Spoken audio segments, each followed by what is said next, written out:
order to salvage the irreparable things. I embarked on a journey with no foreseeable end, so that my emotions for him could become like the first time for him once again, so that his feelings for me could become like the first time for me once again. Higuchi, help me. That evening, for some reason, a thought occurred to me. After dinner, while munching on kakebis in my room, I suddenly felt restless. So, I called my childhood friend from elementary school. I think I still really like Shura. Higuchi's response was quite calm. I know. I could tell from your voice. Even if my ears have calluses, listen to me. It's urgent. I can't hold it in. What's the matter? Confession. Oh?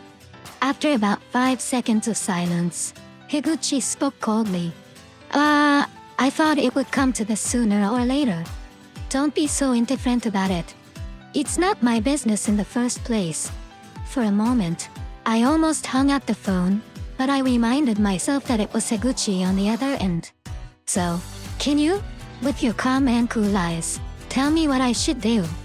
No matter what, you can't help but want to confess, right? Yeah. Then just go ahead and confess. It's your 4th confession to the same person. Gulp. The 4th time. The awkward number clicked at my chest. Even though it sounds simple to say the 4th time, my voice gradually lowered. This is already the 4th time, and I'm hesitating too.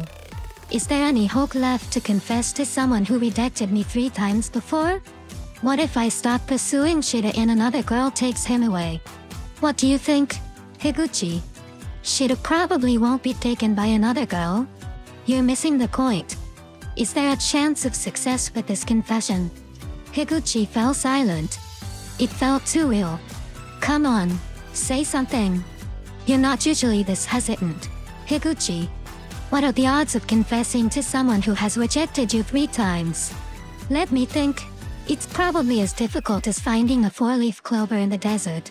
Too real, too real. I hung up the phone. Finding a 4-leaf clover in the desert.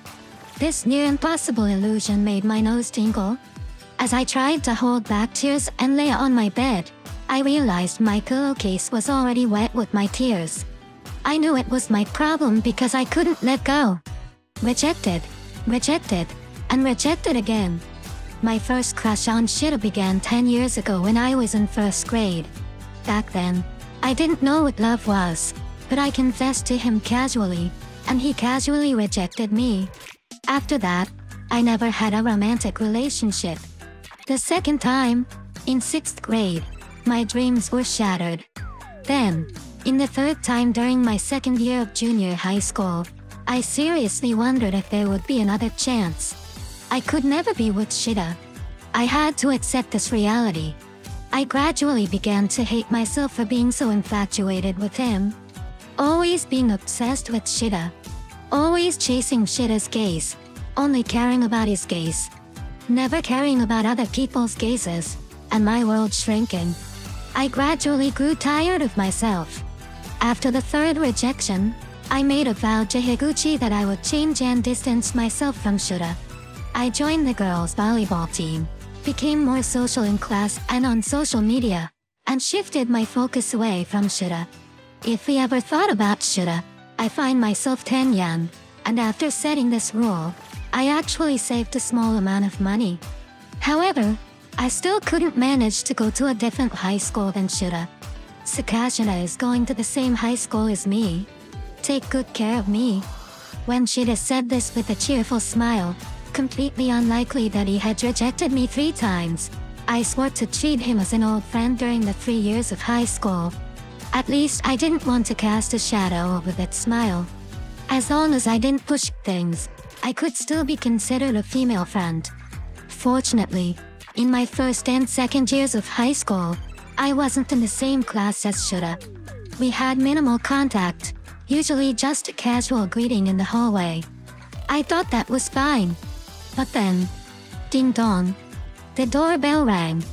I lifted my head from my tear-soaked pillow. I heard my mom's voice from the entrance. Yuma, Higuchi is here. Higuchi, in her dark blue jacket and jeans, walked into my room as if she knew everything, sat down at my desk chair, and began to inspect the room. The room was as unremarkable as ever. There wasn't a trace of pink. It wasn't cute at all. Oh, there were more manga, though. And maybe the One Piece coaster on the wall was a bit unusual for a high school girl.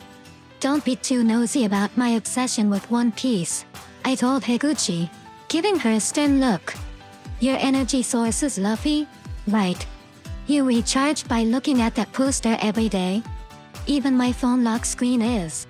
It's Luffy. Any objections? In a way, it's pretty impressive. So why did you come? After hearing Higuchi's unsolicited comments about eating the kake piece, she finally turned her deep, inquisitive eyes towards me from behind her black framed glasses. So, what's going on between you and Shura? If you want to talk, it's faster to meet in person. What do you mean? It can't be nothing. Weren't you just saying recently that it's better to remain ordinary female friends, and that is a girlfriend? When you break up, everything changes. The female friends are forever? You were talking like that, and now suddenly you want to confess? Did something happen to spark this? I paused for a moment, then stepped closer to Higuchi, grabbed the resealable bag containing the kake piece, and retreated to the edge of the bed. Higuchi, it was just a 1 or 2 minute conversation, but it shattered all my restraint from these 3 years. Can you understand that?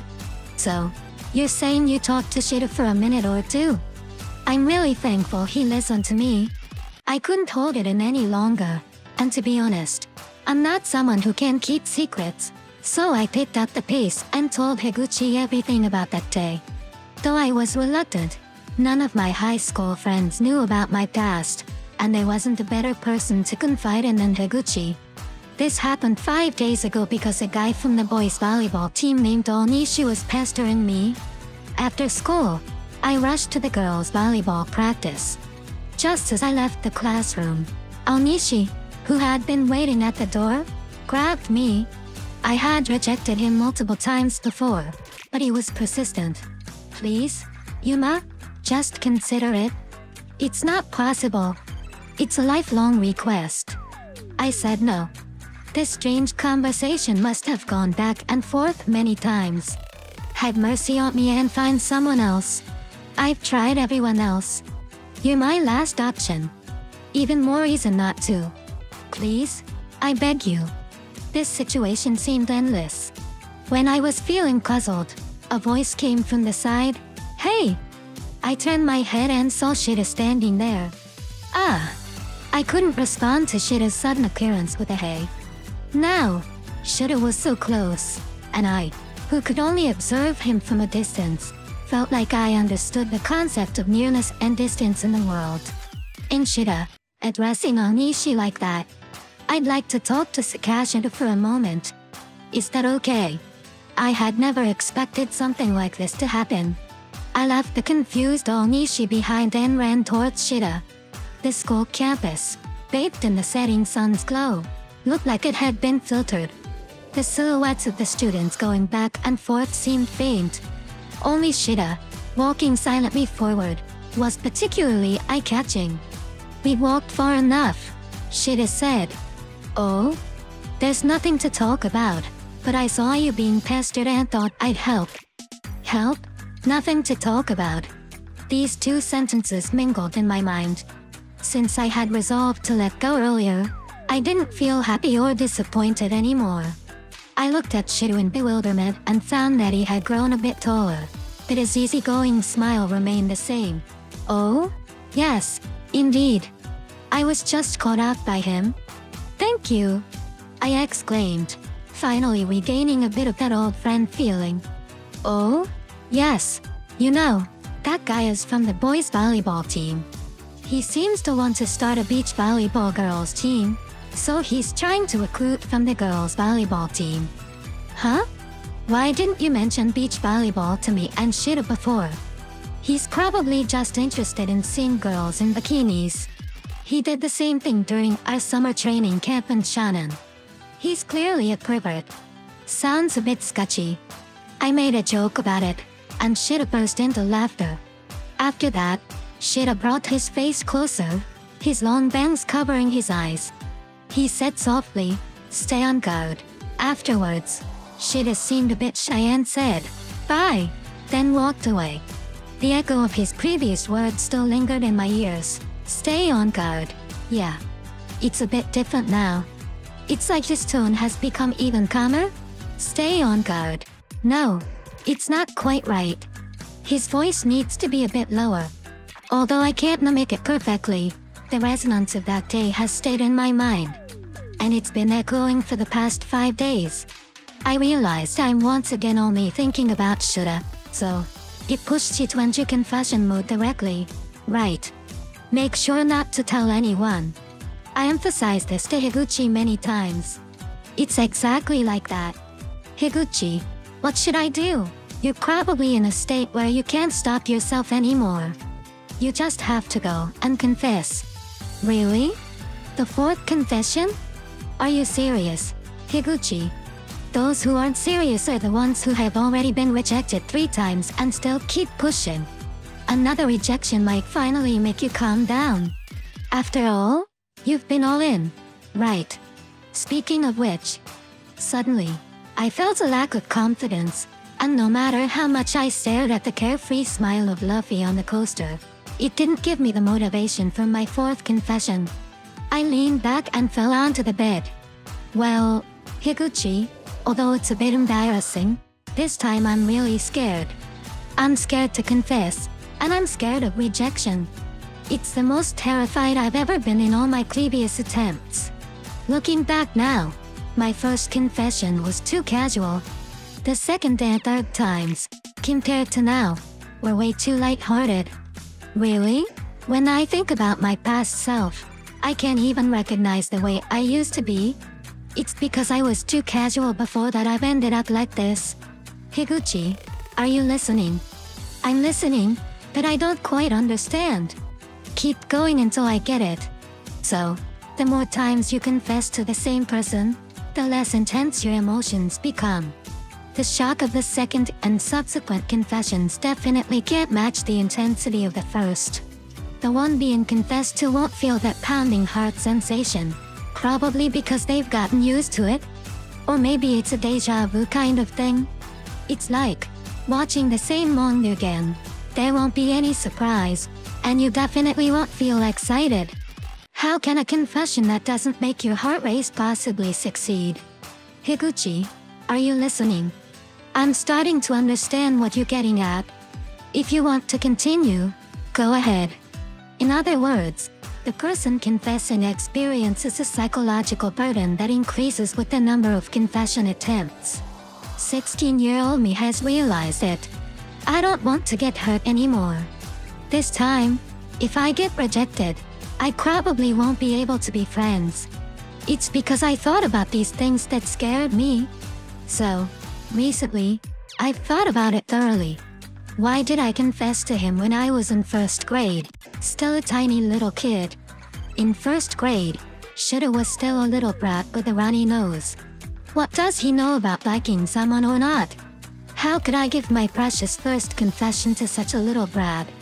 Clearly, I should have thought carefully about the target. Higuchi, you might not know, but Shida looks a bit handsome in high school now. He pays attention to his hairstyle as if he's suddenly awakened. If I want to confess, now is the right time. The confessions I made in 1st grade, 6th grade, and sophomore year were really failures. If I could turn back time, if I could undo everything, all the confessions up to now, and then confess to Shida as he is now, he would say, "Don't let your guard down," as a high schooler, and it would be his first time being confessed to. Regardless of the outcome, it would at least make his heart skip a beat. Having said everything I wanted to say, I sat up abruptly. Just talking nonsense. There's no time machine. It's impossible. Of course. Huh? It was a forced laugh, as I had said my true feelings as a joke.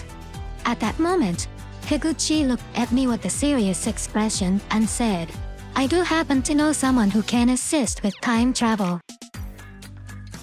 Among the people Higuchi knows, there's a woman, let's call her A, who lost her relatives due to a sudden accident.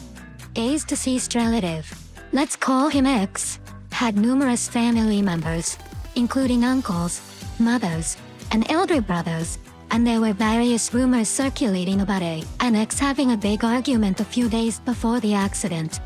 This made A deeply regretful and pained. In a state of resentment, slander, and unforgiving each other, X passed away. I kept crying at home, wouldn't eat, and couldn't sleep well. She wanted to go back in time and redo things. I raised the argument from that day.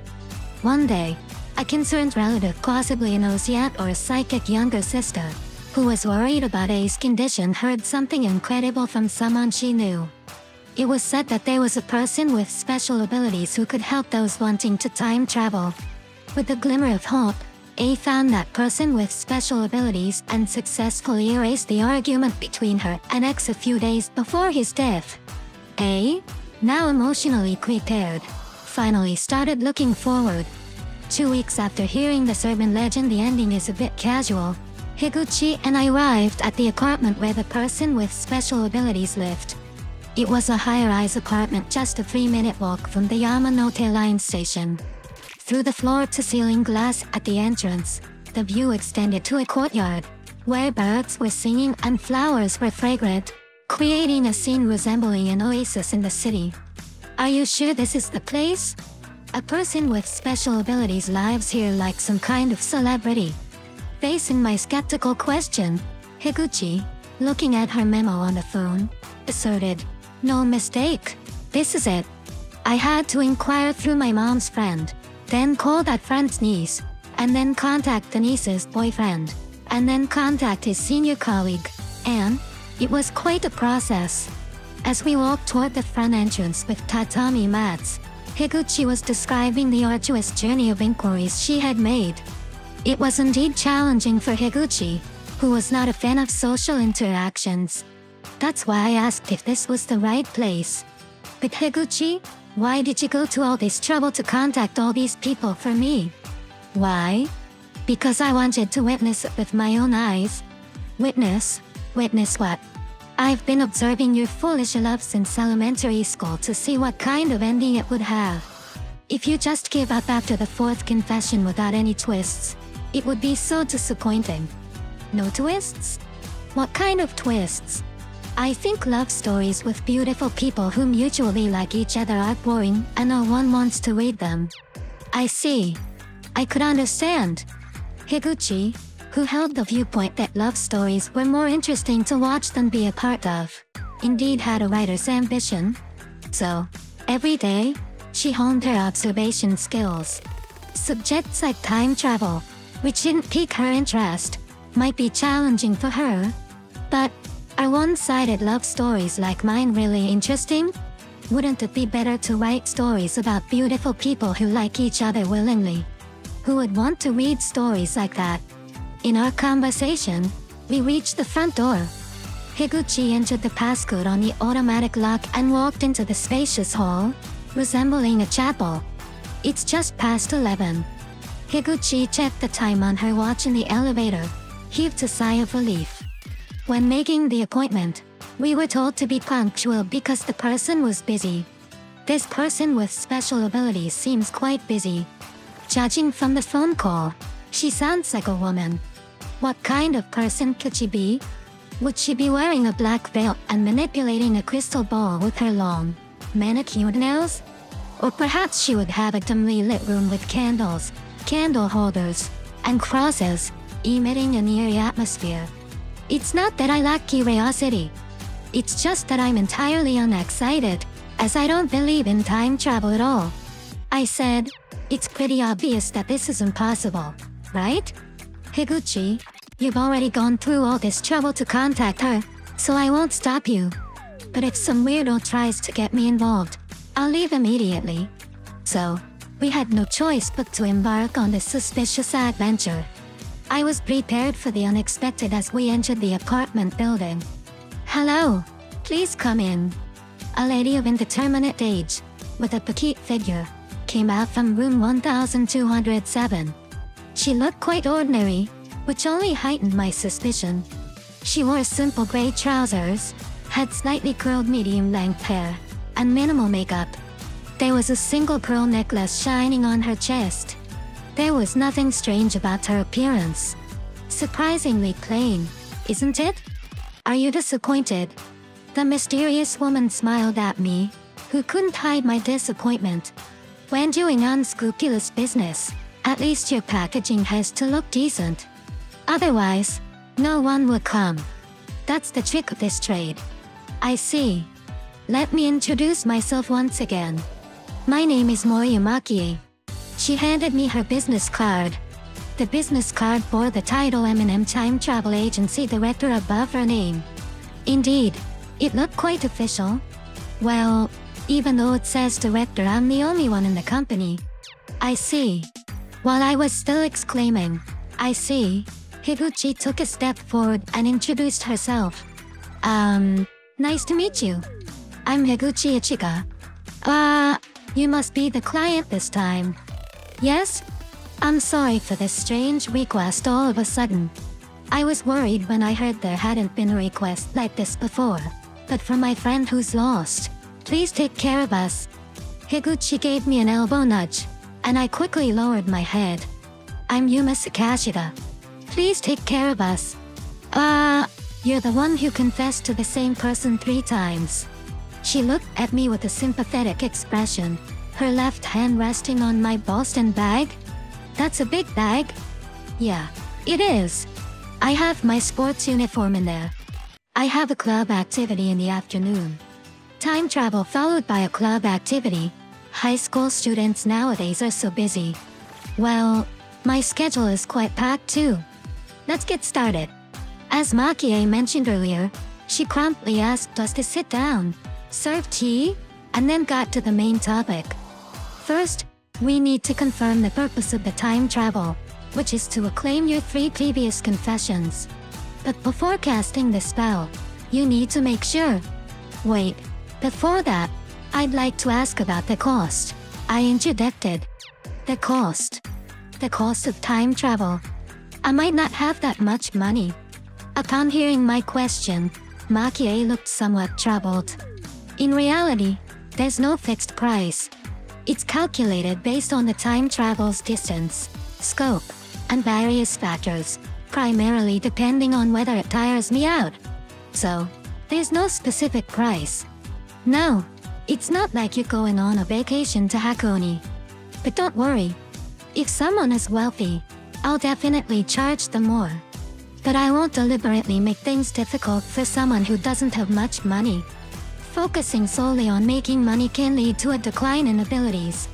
You don't look very well off, so how about a student discount of 1,200 yen? Wow. Can you really do that? It turned out she wasn't money-minded at all, and I looked at her with newfound respect. Thank you so much. You're a big help. I'm running short on cash this month. I reached into my bag, pulled out my wallet, and tried to pay her before she could change her mind. Here, 1,200 yen. I owe you a favor. If you don't mind, you can take some kakapis. Kakapis. She's addicted to kakapis. Miss Makie listened to Higuchi's explanation and nodded as I took out a sealed bag. She seems to get anxious if there aren't any and carries kakapis around every day. It's not that I get anxious without them. It just feels more reassuring when they're there. Okay, you're like an alcoholic.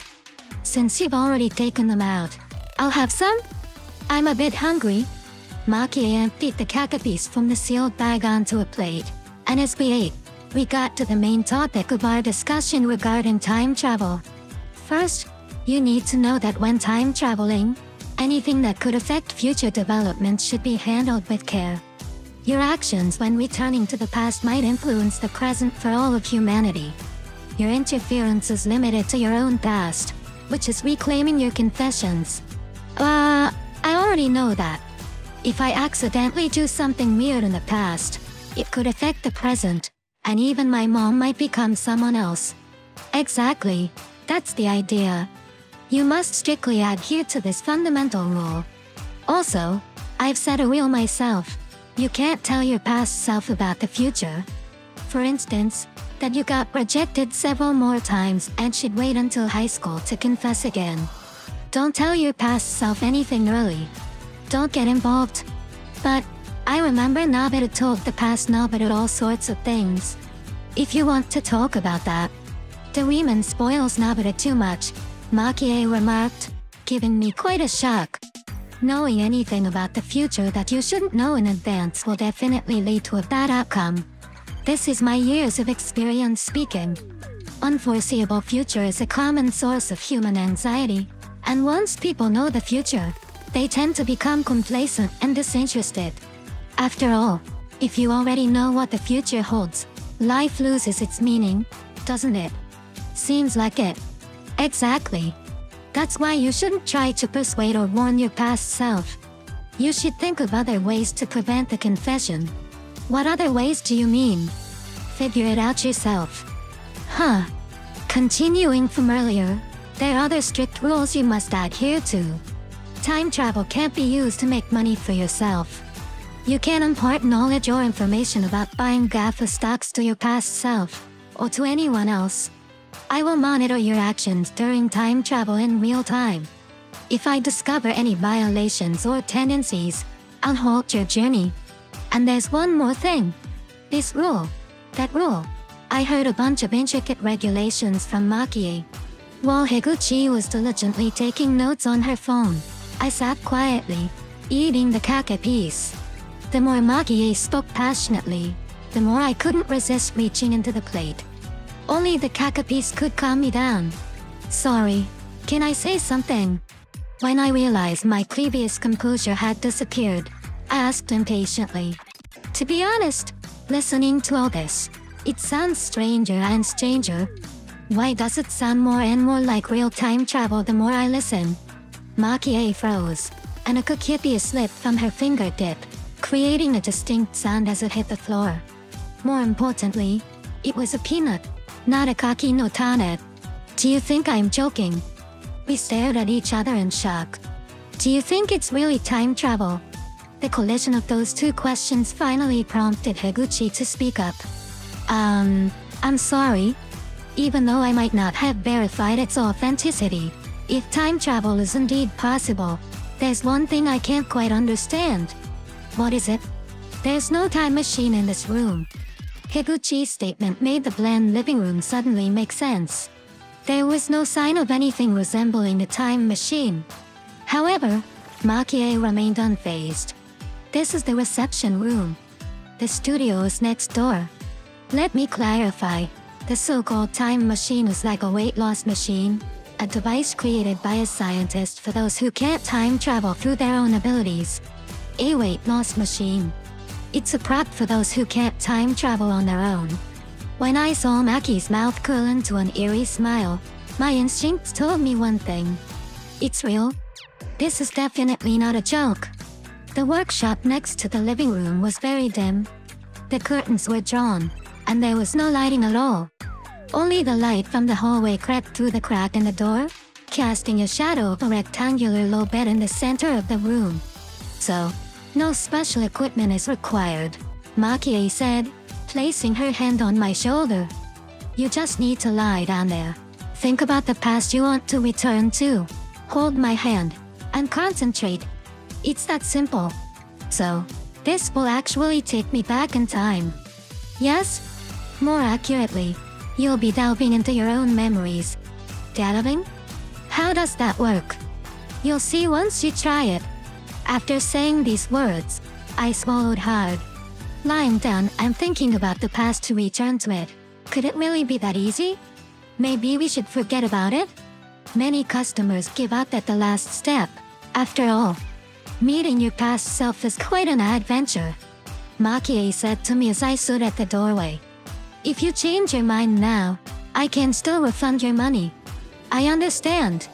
You might have thought I was some sort of charlatan earlier and may not be psychologically prepared for this. I responded with action. taking a step forward without hesitation or fear, and quickly walked to the side of the bed. Please? As I lay on the bed, the oppressive feeling from the pitch-black ceiling made the room even darker. I couldn't tell whose footsteps were approaching the bed. It was probably Makie. Are you really determined to go through with this? Yes, I don't mind taking risks. Plus, if I can really go back and reclaim my previous confession, there's nothing more important than that. Even if you do reclaim the previous confession, it doesn't guarantee the next one will succeed. I know, but at least it'll increase the chances a bit. Right now, the possibility of Shura being my girlfriend is as rare as finding a four-leaf clover in the desert. If it happens, it's truly a miracle. I continued to mutter to myself. As I look back on myself from the past to the present, it seems that the more I confess, the deeper I fall. Not only for Shura but also for my own persistence. The more times I get rejected, the more determined I become. In the end, I'm consumed by thoughts of Shura, limited by him, and my world keeps shrinking. I've grown tired of the way I am.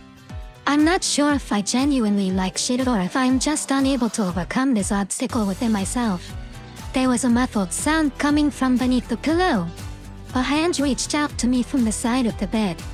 So, I want to reclaim all the confessions I've made so far and say goodbye to my heavy past. Once again, I want to face Shura with the same feelings I had during the first confession. Makie's palm felt cold as it rested on the back of my hand, which was quite comforting. Understood. I'll help you return to the past and reclaim what you want. I clenched my fist and nodded. Yuma, you can do it. It was Higuchi's voice. So, the time travel begins now. Let your body get used to it slowly. Start with a less burdensome, closer location. The third confession was 3 years ago in June. Please close your eyes and start recalling. Try to remember as specifically as possible, like you're going back into your past self's body at that time. Guided by Makie, I embarked on a journey through time. Memories resurfaced. From 3 years ago, early summer. The third confession. Shinu in 8th grade. Me in 8th grade. Looking back now, we were both quite immature at that time. But we didn't think much at all back then. Shura, who had already rejected me twice but greeted me with a smile every day, was single-minded. I didn't share a class with Shinu in the first year, and now in the second year, we were separated into different classes. I felt like I had exhausted all my good luck for the whole year. But the good luck continued. In September, during the school sports festival, Shura, who was the fastest among the boys in class 2C, and I, who was the second fastest among the girls, was selected to participate in the class mixed relay race. From each grade, classes A to D, 4 representatives were chosen to compete in this grand event. The desire to win at this age of middle school was exceptionally strong. Especially in the class unit, nobody wanted to lose. Shura, who never accepted defeat, was fired up. Oh, no matter what. A few days before the sports festival, Shura trained diligently for the relay race on the school field after classes. Not satisfied with practicing baton handoffs, he ran multiple times and fell numerous times. What's that guy doing? What is he up to? Everyone was getting tired of watching Shura train so obsessively. As I kept an eye on him, I noticed something. Shura. I approached Shura, who was washing the bloodstains on his knees near the water tap, to tell him what I had observed. You need to slow down a bit when you go into the turns. Charging forward like that will definitely lead to falls. But to my surprise, Shura responded coldly, contradicting the obvious. I won't. Huh. I won't slow down. I'm going full speed around the turns. I want to show everyone my full effort. Why? I've decided. This time, I not only want to win the race, but I also want to conquer centrifugal force. I want a complete victory. Watch. I'll definitely win. Foolish. I thought rationally, but I couldn't come up with a reason to convince him. After that, Shida continued to battle against centrifugal force and failed during each training session.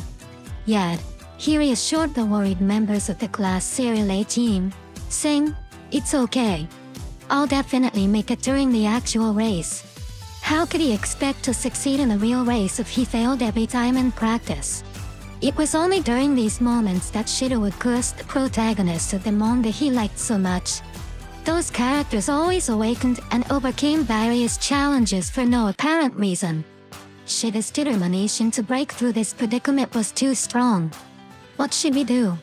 If it continued like this, Class C would lose because of Shida. Class C's relay team was full of strong members, and if Shida ran well, they would easily win. The first leg, Asada, was the ace of the track and field club.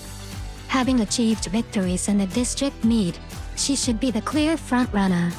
The second leg, Kane, was also a runner who could match Shida's speed, ensuring they would maintain the lead by the third leg. If I could hold on to the lead in the third leg, Shida, as the anchor, would continue in first place. Everyone in Class C, especially the second-year students, had great expectations. After all, being the fastest in the entire grade, the star of the soccer club, there was no way they could be surpassed. Everyone was confident and cheering. But what if victory didn't arrive as expected? What if Shida was stopped by the final boss known as centrifugal force? What if they lost unexpectedly and failed everyone's expectations?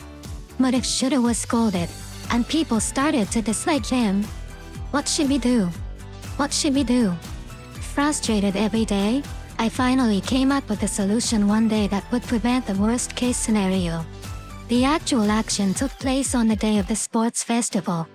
No matter what, we must win. The cheers from the audience intensified as the co-ed relay race approached.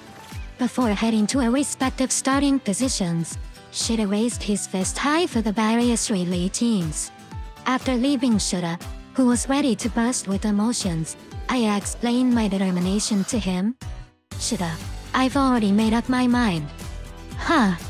I'm going to fight centrifugal force too. Watch me." A few minutes after parting from the hesitant Shida, the relay race began. Just as expected, Asaka sprinted to a commanding lead on the first leg. The second leg runner also maintained the lead and handed the baton to me. With the baton in hand, I was resolute. I fought against centrifugal force, which was a battle against myself. I had to muster courage. Courage. Courage. Get excited. Put the pedal to the metal. Challenge centrifugal force at full speed.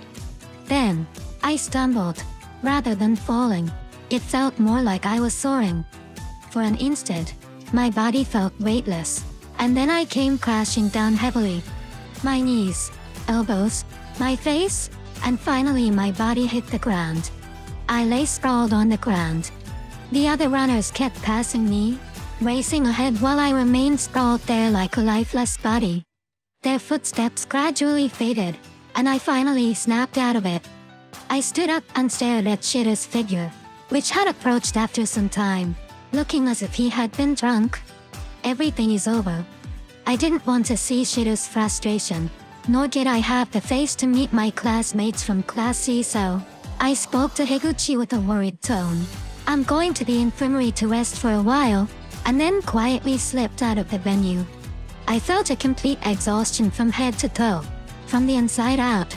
While getting the wounds from the fall treated in the infirmary, I sensed the boisterous commotion from the field in the distance. "Teacher, I feel a bit dizzy. Can I rest for an hour?" "Anemia?" "Sure, rest here properly." Lying on the bed in the infirmary, I felt an unexpected sense of relief and soon fell asleep. By the way, I was so engrossed in the simulated showdown with centrifugal force the previous night that I didn't get a good night's sleep. So, I dozed off directly. When I woke up, Shida was sitting at the edge of the bed. At first, I thought I was still dreaming, one of those recurring dreams. But it felt far too real.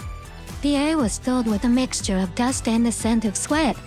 Could this be real? Shida. I realized this was real, and I jolted upright in bed. "What are you doing here?" Shida raised a hand, and there was gauze wrapped around his elbow. It's the same thing. Oh? All the races are over, so I came here for disinfection. Higuchi said you're here too. Sakushida.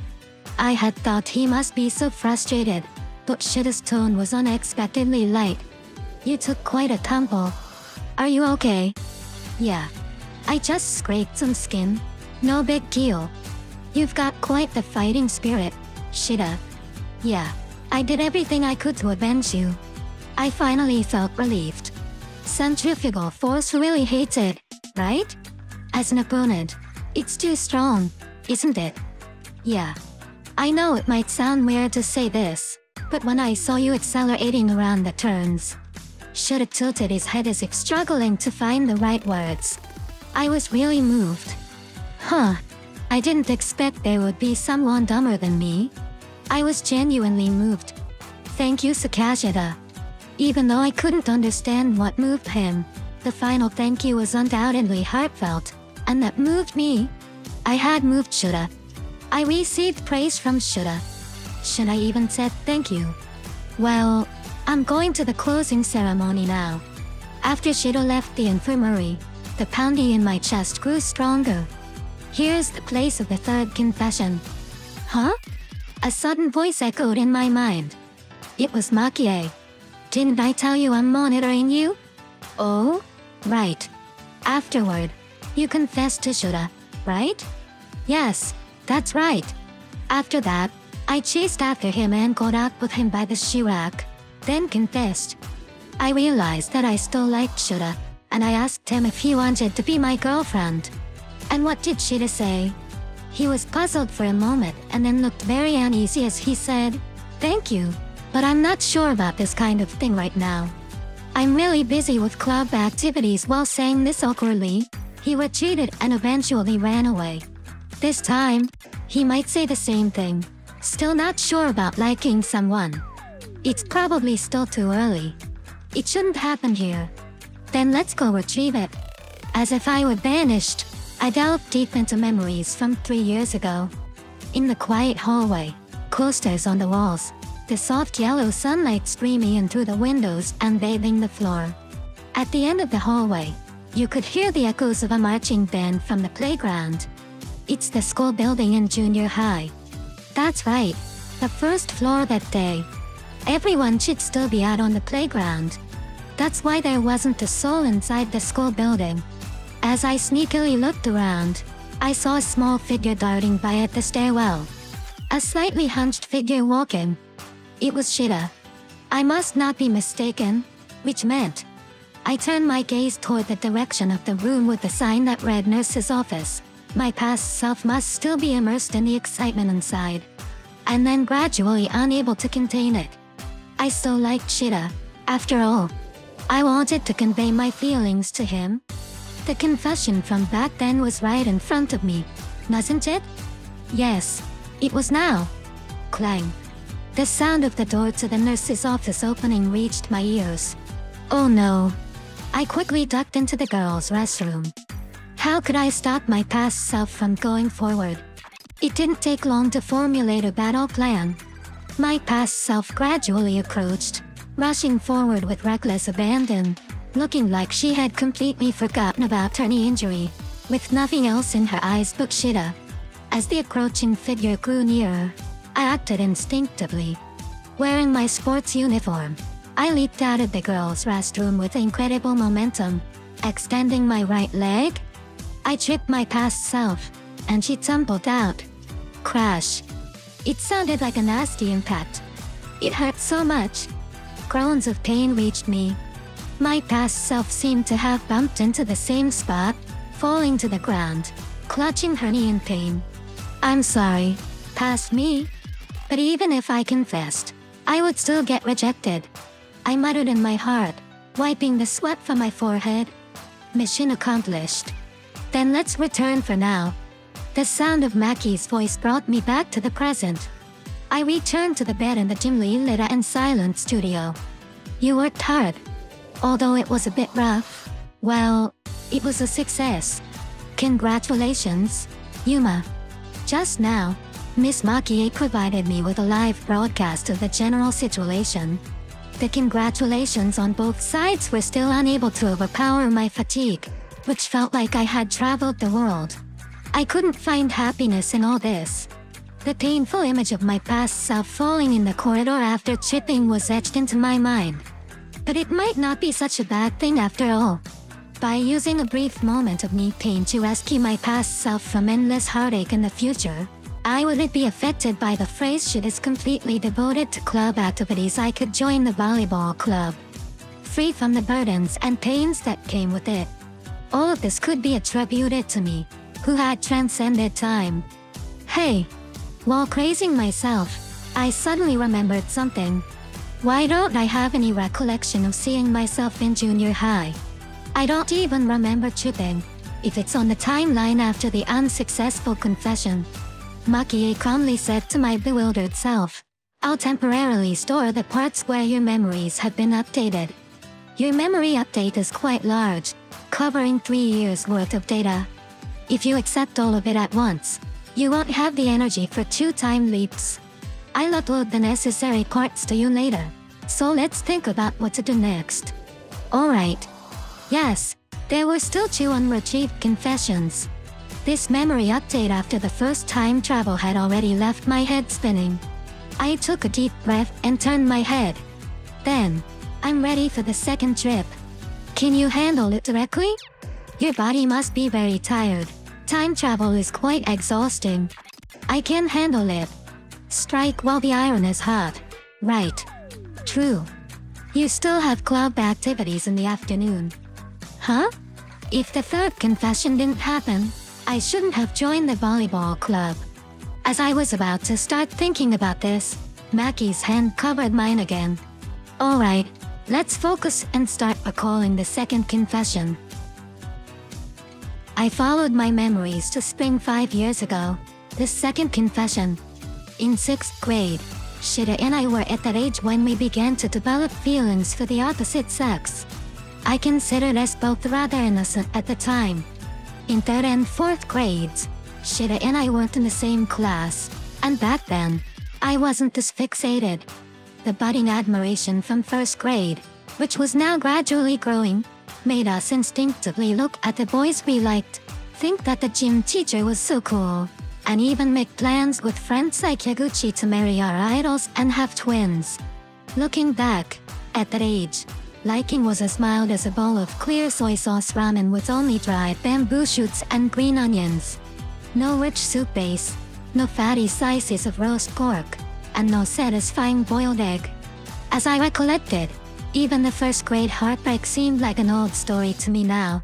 So, when I found out that Shida and I were in the same class in 5th grade, the immediate thought that crossed my mind was, these 2 years will surely be very happy. However, the reality of Class 5-1 was not as happy as I had imagined. Our class teacher was like an AI robot that only evaluated grades. The students in our class were all busy with extracurricular activities and tutoring, without anyone to take charge and bring everyone together. Given these circumstances, the atmosphere in Class 5-1 became less harmonious and cohesive.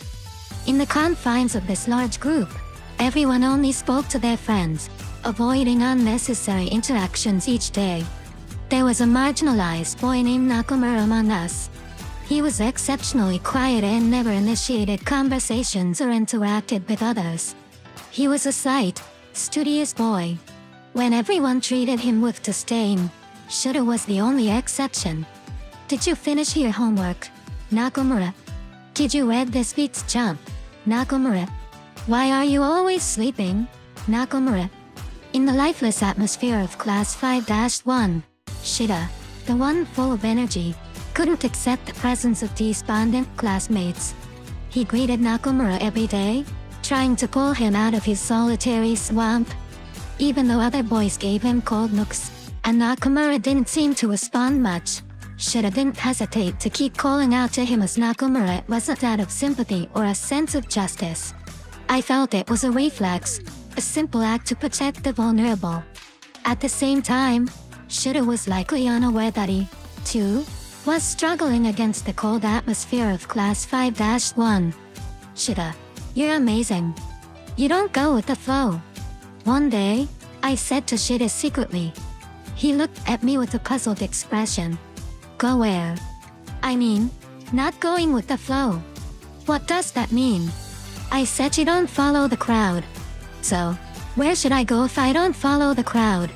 Although there were many times when I couldn't understand the conversation with the young Shida, I was once again drawn to him because, while I was swept away, he managed not to conform. It was like he added some complexity to the clear broth of liking in this bowl. However, Shida's efforts had little effect, and Nakamura was frequently absent. With the changing seasons, the number of times he didn't come to school increased, and Nakamura's absence from the classroom gradually became a norm. Finally, in the spring when we were about to move up to Class 6-1, the homeroom teacher informed everyone that Nakamura has transferred to an open school system. Some slight shock spread in the class, and I immediately turned to Shida, who was sitting by the window. I wondered if Nakamura had dropped out, why he had left, and where he had gone to an open school system. If it were Shida, he would surely have asked the homeroom teacher. However, Shida didn't do so. As if intentionally rejecting the discord in the classroom, he looked outside with a blank expression. Throughout that day, he spoke much less, didn't smile much, and ate his lunch slowly, without asking for more ice. I was deeply concerned about Shida. After school, I followed him secretly. I thought he would go to meet Nakamura. Contrary to my guess, he didn't head towards Nakamura's home, nor did he head home himself. Instead, he walked along the riverside, seemingly wandering aimlessly through the shopping district. It was the kind of walk that someone who didn't want to go straight home would take. He continued wandering down the street, not realizing I was following him. Eventually, near a temple on the outskirts, he stopped. Shida didn't make any offerings and walked directly past the main hall of the temple, stopping near a pond in the temple's backyard. The pond was about half the size of a volleyball court. Shida stood by the stone pavement, gazing at the water, not moving an inch. What is he doing? In the light of the setting sun, Shida's silhouette resembled the Jizo statue standing there. I had also become somewhat tired of observing him from behind. So, I decided to pretend to walk by and casually greeted him. Hey, Shida? Oh, what a coincidence. What are you doing here? To his credit, Shida didn't question this poor performance and turned to reply, there are carp in the pond. Seeing carp wasn't anything special, right? I thought for a moment and then approached, looking into the pond. There were more of them than I'd imagined. In the murky, magic-colored water, red and white carp swam and glimmered with their scales when they moved. Really? There are so many fish here. I often came here around near, but I never noticed. I informed Shida, who still seemed unusually quiet, and he replied softly, what about the carp streamer? Huh? Did you notice the carp streamer? During New Year's? No, today. Back to talking about different things. I tidied up my logic a bit and said, so, did you ask me if I saw the carp streamer today, in this temple? Yes, right by the main hall entrance where the head priest is. I didn't notice. I pretended to be focused on Shida, so I didn't actually say that last part. There's a big carp streamer there. I saw it and decided to come in to look, and they were actually carp. And then I started thinking. Shida's voice dropped. It was unlike him, and I was curious about what he was going to say. What are you thinking? If I were a carp, I'd probably be quite disheartened. Shida kicked a stone at the edge of the pond, and his face remained expressionless. You see? Everyone is swimming happily in the water, and the carp sees its companions bound to a pole, swaying in the wind. Isn't this a carp's nightmare? I mean, if it were a human-shaped carp streamer, it would probably be pretty scary, right? I nodded vigorously as I imagined the human-shaped carp streamer that Shida described. Indeed, it's terrifying. You see it, right? And carp streamers are something the whole carp family wants to see. Humans can be quite inconsiderate. If I were a carp, I'd definitely be upset. What's with this, a carp streamer taller than the roof? They didn't need to make it so high just for me. From the perspective of the carp, Shida expressed his indignation towards human society. He increased the strength of kicking the stones, and it seemed like the fish in the pond were responding to him. A red tail even leaped out of the water, creating ripples. In the world of carp, there was also this kind of enthusiasm. But, you know, just like humans, carp can be different too. A cold wind swept across the water, and I casually mentioned, it's possible that there are carp in this small pond that can fly in the sky, just like humans. These carp might see the carp streamer and get unexpectedly excited. They might even envy the carp streamer for fulfilling its dream. Perhaps it wasn't like that, but I looked somewhat embarrassed as I shifted my gaze away. Shida's foot, which had been kicking the stones, came to a stop. Oh? I see. Huh. I see. So you can't think of it that way too. Shida nodded vigorously, and the cloud over his face disappeared. Right, that's true. Let's think about what the positive carp would feel. Your point makes sense. I should be more positive. Carp with their dreams coming true. The carp streamer is like the Statue of Liberty for them. From a nightmare to the Statue of Liberty. Shida, who had done a complete 180-degree turn in his perspective, stood proudly beside me, nodding and saying, yeah. This boy changed his mind quickly.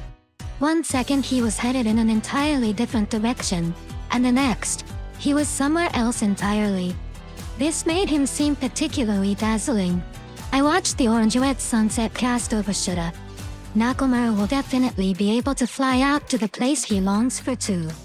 The name that popped out of Shida's mouth made me suddenly realize. Nakamura-kun. Right. The reason Shida's face had looked grim earlier, aside from the carp, had been because of Nakamura. Shida, do you think it's okay to leave Nakamura-kun like this? I watched his expression stealthily. Shida's gaze suddenly became firm. Well, it's not ideal, and it will be lonely, but if Nakamura thinks it's for the best, then we should respect his decision. Really? Yeah. Although I don't know the specifics of open school systems, it should sound pretty liberating if it's open. If Nakamura can be happier and freer there than now, then it's a good choice. We shouldn't force him to come to school if he doesn't want to. True. Well, maybe you're right. Could it be that Shida came here while thinking about these things? Thinking this, my heart skipped a beat, and my voice became tense. That's true. After all, not everyone will be going to the same school later. Right. There are many paths to Rome. Yeah. I mean, we often feel that school is everything while we're here. School is like a pond. A pond. Nakamura wants to go out to sea, and he might be an adventurer. That guy might be an adventurer. We unexpectedly had a very enjoyable conversation, discussing broad topics about the world, transcending the usual small talk. I was secretly thrilled to have finally succeeded in talking with Shida. We were finally able to have a conversation with Shida. The gears were turning. Our hearts were connecting. Yes, that's right. One-sidedly thinking about this, I began to dance with joy, my thoughts gradually steering toward that matter. Perhaps I could convey my feelings to Shida now. If you want to confess, it should be now when communication is successful, and our hearts are in sync. Plus, the deities in the temple will surely be cheering me on. Yes? It's right now. It's right here, the place of the second confession. Yes, without a doubt, it's right here. Unable to contain myself, I confessed as if my feelings had taken over. I still like Shida. If you're willing, would you go out with me? I said that. What was Shida's reaction? His face turned red all of a sudden, and he became very flustered. He said he didn't know how to date girls, and I told him it's just going out for dates. He shook his head repeatedly, saying that watching manga is more fun than going on dates now. Then, he started recommending manga to me. What manga did he recommend? Eiichiro Oda's One Piece. It's now my favorite. After he rejected you, you still listen to his recommendation? Since he recommended it so enthusiastically, and since he loved the manga so much. So, I read the first volume, and I couldn't stop. That's how I became a big fan. Should have felt it was too early for a relationship. Isn't it too early for you too? Indeed? Now I can understand it better. Having a conversation isn't the same as dating. They are two different things. Then, go and take it back. Then, I went back to that day. By the side of the street, there was a temple, and in its courtyard, a massive pine tree. The crimson evening sun cast its glow on the pond's surface. Shura and I were here. It was happening right now.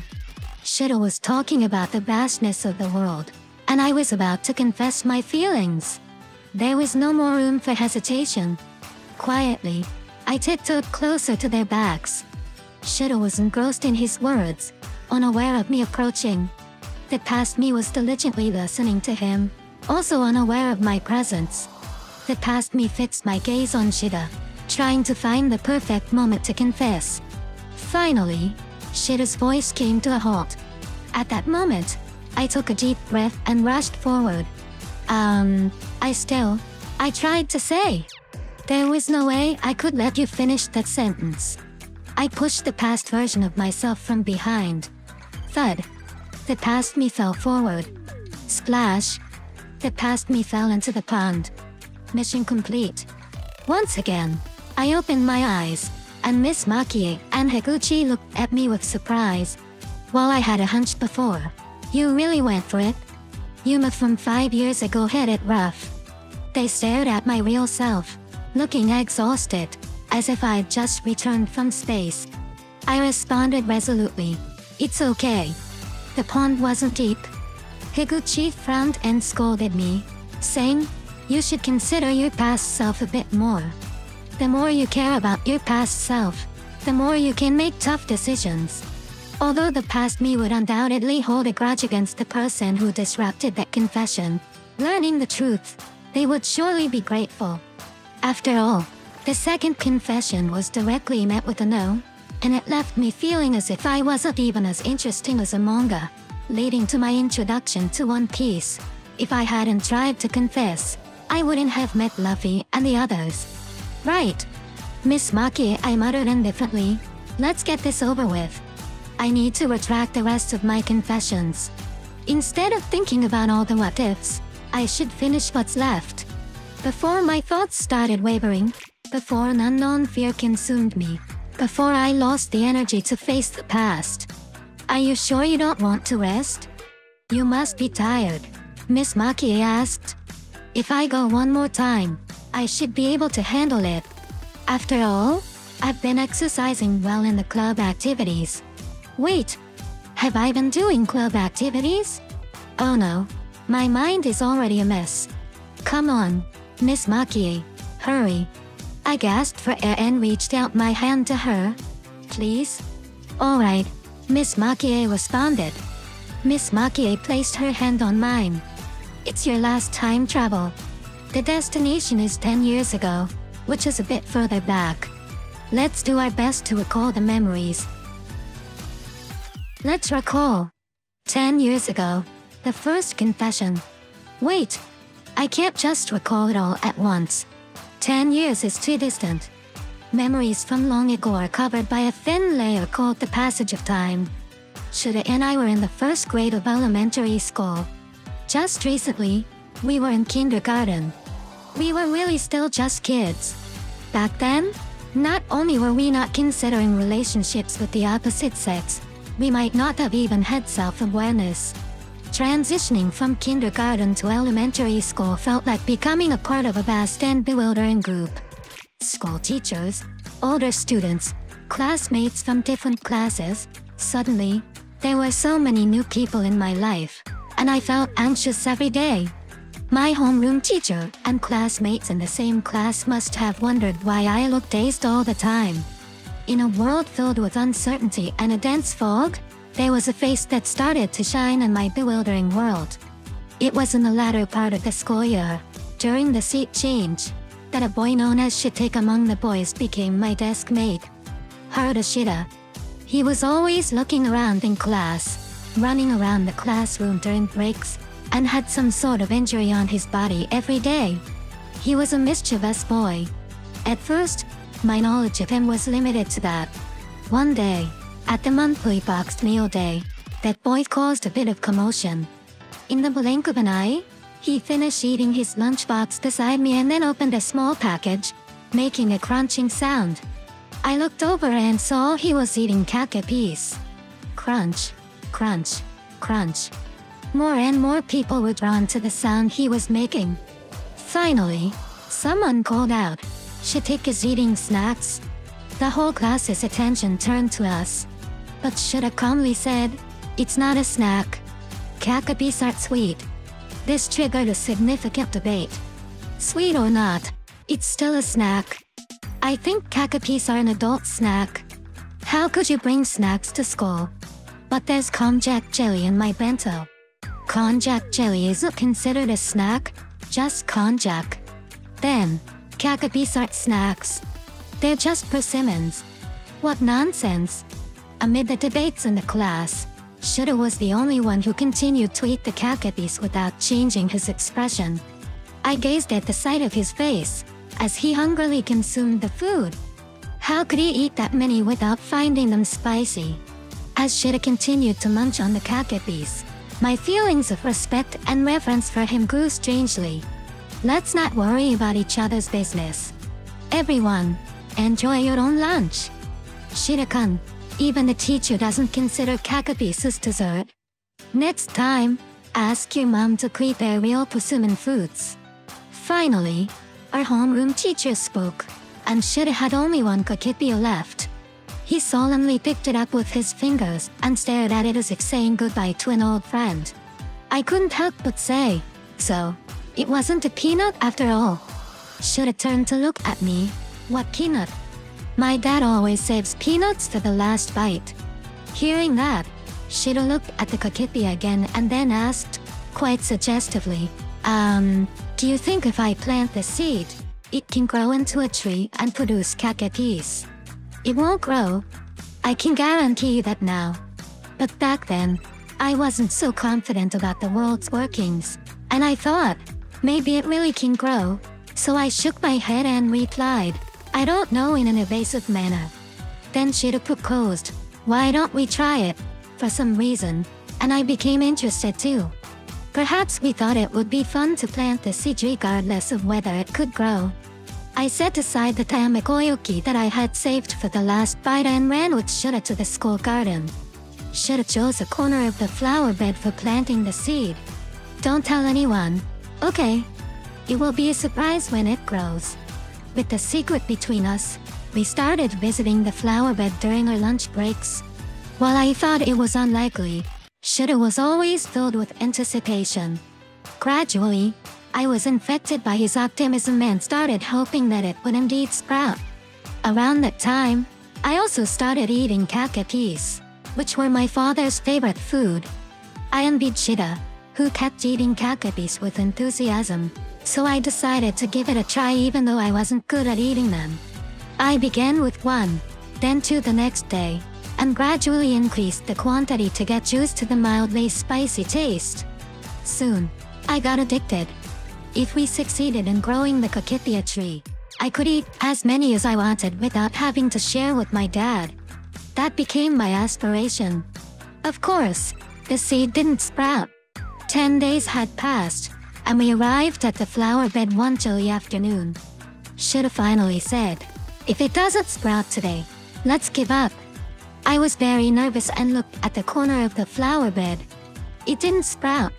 In that brief moment of disappointment, I felt more disappointed that we wouldn't spend lunch breaks together in the future than not getting to eat as many kake peas as I wanted. Cut it out. It really didn't work. Shida looked disappointed and leaned against the brick wall next to the flower bed. I prayed every day, thinking a miracle would happen. Should we dig out the seed to take a look? I asked Shida, who was sitting next to me. Let's leave it. It's food for the ants now. Will the ants be able to handle the spiciness? Oh, I really want to see the forest. Shida wasn't listening to what I was saying at all. The forest. If I could grow a kakipia tree, I would definitely make it huge and grow a whole forest of them. Really huge. He gestured with his arms, giving it his all. A kakipia. Forest. Yes, a forest. Then I'd plant kakapis all over the world so that everyone could eat them. And because it's a forest, no matter how much people eat, they'd never run out. In the end, everyone would eat their fill and be so happy. With shining eyes, Shida said, but he lowered his head and looked troubled. The miracle didn't happen. Shida. Compared to me, who was only thinking about my own appetite, Shida was thinking about the happiness of all humanity, waiting for the seed to sprout. I was impressed by his grand vision of wanting to cover the world with a forest of kakapis. He had such an ambitious and heartwarming dream. Shida. Looking at him, I said, right here. It's my first ever confession. Yes, it's right here where I confessed. Why here? I can't explain why. I didn't think it through and just blurted out. I like Shida-kun. And how did Shida respond? He said, I like you too, Yuma-chan. That's a mutual confession. But then, he continued and said he also likes Midori, Kenma-kun, and teacher Hori. It seems like he didn't think it through either. That's because we were only in the first grade. So, are you going to take it back? Wait a minute. What's wrong? I thought about it.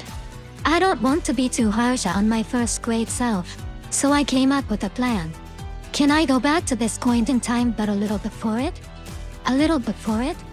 Just before the two of us reached the flower bed. It's easy. Then I started my third and final time travel.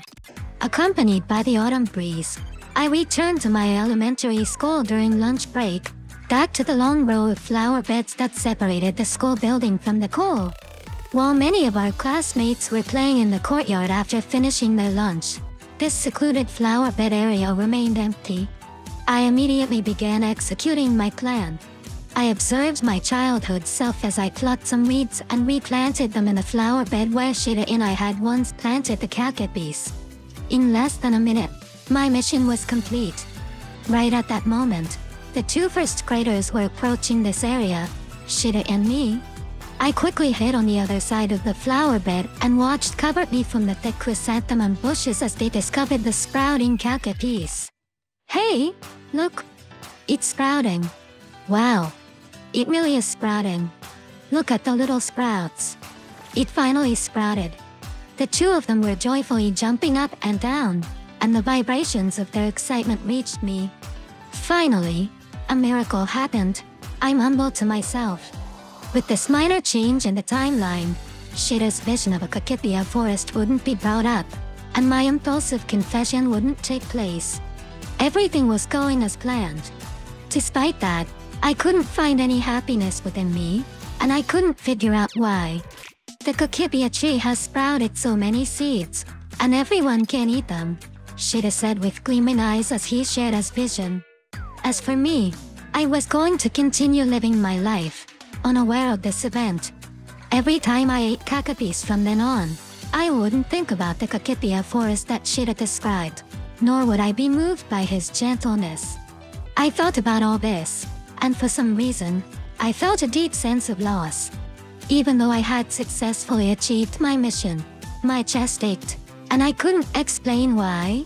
Tears blurred my vision, and through the chrysanthemum bushes, I saw their distant silhouettes. I didn't need to ask myself, as I already knew that I had come to understand the most important thing at this point. The confession from 10 years ago, even if I had disrupted it, had given me a sense of security called kakapis. The confession from 5 years ago, despite being unfulfilled, had given me a source of energy called One Piece. The confession from 3 years ago, despite its abrupt ending, had pushed me to join clubs, get seriously involved in volleyball, and finally experience joy and sadness in activities unrelated to Shida. Each time I confessed was not about being restricted by Shida. It was about the creation of another world, hidden in the unnoticed corners of my life. Thanks to Shida, I had learned to recognize these glittering treasures. Shida was my light, always and forever. My liking for Shida had already illuminated my heart. When I snapped back to reality, I was sobbing uncontrollably. I rushed over to the flower bed. "Oh? Who are you?" Suddenly, in front of the two bewildered kids, the crying high school girl emerged. I ran toward the flower bed, ripped out the weeds I had just planted, and threw them forcefully onto the ground. "Ah!" I stomped on them a few times. "Ah!" With my back to the two frozen figures, I fled the scene. Mission failed. Welcome back. I opened my heavy eyelids to find the ceiling dark and damp, painted only in shades of despair.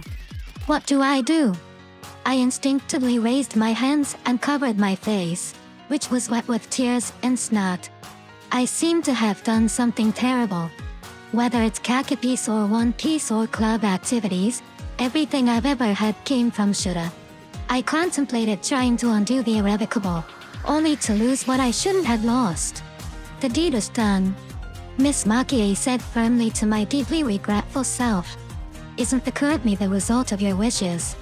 I know, but what about the present me? Without confessing to Shida, how have I survived to this point? Am I even still alive now?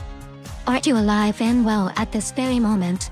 Miss Makie grabbed my arm and said, "Now use your own eyes to confirm." Huh. Miss Makie seemed determined to drag me out of my withdrawal. She took me to the room next door. It felt like an eternity had passed, but when I looked through the glass window, the sky hadn't changed noticeably. Take a closer look. What's different from before the time travel? I was startled by Miss Makie's voice and was out of breath. My heart was pounding like that of a criminal awaiting judgment. I redirected my attention to the plate on the table, where the Kakapiece still lay. Huh. They were still there. The Kakapiece were still sitting on the plate, untouched. What's going on? I turned my head and saw the Boston bag at my feet. I unzipped it, and there was sportswear inside. Huh. My trembling fingertips reached for my phone. The lock screen still showed Luffy. Huh. Nothing you had changed? Why was this happening? So that's the situation. Before I could fully grasp the situation, I heard Miss Makie's voice from behind. First grade Shida, after his sister inexplicably trampled on the sprouts of the Kakapiece, continued to sit passively by the flower bed. He talked about how if this continued, the Kakipia forest would disappear, and he brought up the idea he mentioned before about the Kakipia forest. Ah, the situation played out the same way? However, what about me who fell into the pool in 6th grade? What about me who slipped in the hallway in 8th grade? There's no need to ask. You should know those things in your heart. Nezuguchi embraced me tightly as I trembled uncontrollably. Don't underestimate your past self. In 6th grade, you climbed out of the pond and confessed to Shida. You pursued Shida relentlessly, like a zombie, determined to confess to him. You couldn't easily let go of Shida, could you? My body felt weak. The exhaustion from the time travel, which felt like reliving my entire life's journey, suddenly washed over me. In my dimming vision, I struggled to focus on Miss Makie. Did my past self really? Miss Makie shrugged and smiled playfully. That's exactly right. Afterward, you will gradually receive the memories from your past self and many more to come. Just before I lost consciousness, I received the new memories written by my past self. The image of me pursuing Shida relentlessly, like a zombie, came as a shocking surprise. Chasing after Shida, despite my knees covered in blood from the fall and making him scream. Completely soaked from crawling out of the pond, I fearlessly continued to confess. Shida stared at me as if I were a monster in the pond. After concluding the confession by the flower bed, I joined Shida to report to Mr. Horikola. We saw a big sister who looked like a monster. When asked about the characteristics of the suspicious person, Shida described the future me, whom he had never met. As I woke up on the studio's bed, my mind replayed the countless absurd scenes over and over. I cried and laughed until I'd had enough. Thank you, my past self. In the time when I lost consciousness, as my memories returned, my energy was also restored. After my memory recovery, I felt a bit more relaxed in my body. I thought I'd be able to participate in the club activities again after that and decided to rest for a bit. Thank you so much for your kind help. You did so much for me for just 1,200 yen. I really appreciate it. It's me who should be thankful. It's not every day you get such an interesting work experience. I feel like I've had a very enjoyable journey with you. Miss Makie responded casually to my gratitude. So, what are you going to do? About the fourth confession. I'm definitely going to confess. If I back down now, how am I going to explain to my past self? Without any hesitation, I replied, "Good luck." Miss Makie smiled and extended her hand to me. It was the hand that had sent me back. Muttered quietly by Higuchi, who was watching us holding hands. Maybe I should stop my observations here. Just like the proclamation I had made to Miss Makie, the day after school ended, I called Shida to the rooftop. Choosing the rooftop for the confession spot, I figured he could guess what was coming, and opting for this classic way of confessing showed my determined spirit. I felt like a warrior, just like Musashi Miyamoto waiting for Sasaki Kojiro. After waiting for about 5 minutes, Shida's figure finally appeared. "Hey!" Slightly hunched over, shyly raising his hand, he was the same old Shida. But you could tell from his awkward smile that he was still exposed. With everything clear now, I decided to move ahead with it. "Shida, I know you might already know, but..." As I said that, I approached him, and it felt like I could see Shida from all the different times in the past, standing behind him. "It's so nice to be able to meet you in this world." I had this thought. My heart was pounding, and I couldn't wait any longer. "Shida, after all, Wait a minute." Shida reached out and interrupted me. You wait a minute. Let me say something first." "You want to go first?" I never expected him to say that, so I let him continue with a puzzled expression. "Well, you see, Yuma and I have been friends since elementary school, and we've often been in the same class. For me, you're like or rather, more like a brother. I never really thought of you as a girl." It's not going to work after all." I deflated, but accepted his words with an unexpected sense of relief. "But now, I've suddenly realized your existence. It's different from what I've felt until now." You were bothered by that weird guy from the beach volleyball club, and you kept thinking about that. You wondered whether you'd actually join the beach volleyball club, and you were concerned about the training camp, and the fact that some guy started calling you by your first name so casually. I watched as Shida's face got redder, and he kept scratching his head. Could it be? And then, I started thinking. Well, I started remembering. When we were kids, you were always there for me at critical moments, acting silly together. In all of my important memories, there's always an image of you. If you became someone else's girlfriend, how would I feel? I couldn't accept that. Thinking about all that, my heart was pounding uncontrollably. Could it be? Could it be?